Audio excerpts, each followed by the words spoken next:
Саламатсыздарбы, назарыңыздарда эл аралык жаңылыктар, студияда Мадина Айдарова. Ирактын Анбар провинциясында жайгашкан Рамади шаарында жекшемби күнү жанкечти өзүн жардырып, андан 37 кишинин өмүрү кыйылды.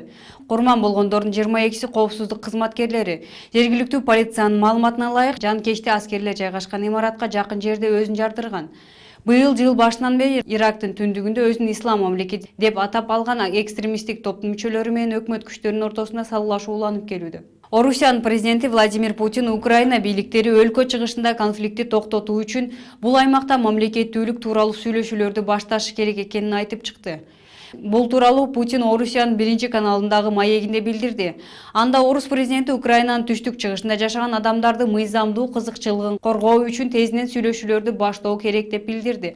Ошол эле учурда Путин Украинада адамдарды четинен атып жаткан учурда Москва четте карап тура албастыгын да кошумчалады. Батыш өлкөлөрү жана Украина өлкөнүн чыгышында окуяларда Москва жикчилерди колдоп жардам берип жатат деп айыптап келет. Бирок Орусия муну четке кагып келет. Брюссельде өткөн Евро кеңешинин саммитинде Польшанын премьер-министри Дональд Туск биримдиктин жаңы төрагасы болуп шайланды.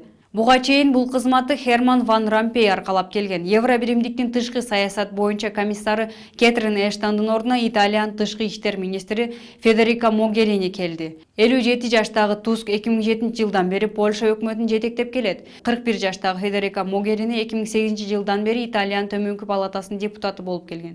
Ушул жылдын февраль айынан баштап Италиянын тышкы иштер министри болуп дайындалган. Израиль Иордан дарыясынын түндүк жээгиндеги Вильфейм аймагында палестиналыктарга тиешелүү болгон 400 гектар жерди өздөштүрүп алууну пландап жатат. Ушундай билдирүү менен чыккан Израилдин аскери уюму учурда жерге ээлик кылып турган палестиналыктарга бул маселени бир чечимге келүү үчүн 45 күн мөөнөт чектеди. Израилдин жарандык администрациясынын өкүлдөрү бул кадамга барууга июнь айында 3 өспүрүмдүн ушул аймакта уурдалып өлтүрүлүшү себеп болуп жатканын билдиришти. Израиль өкмөтү балдардын уурдалышына Палестинадагы Хамас радикал тобун күнөөлөп келет. Израилдеги азыр тынчтык бейөкмөт уюму жерди алуу планын сындап, бул кадам эми гана тынчып келе жаткан Израиль-Палестин чатагын кайра ырбатышы мүмкүн деп айтты. Ушуну менен бүгүнкү жаңылыктар соңуна жетти. Саламаттаңыздар.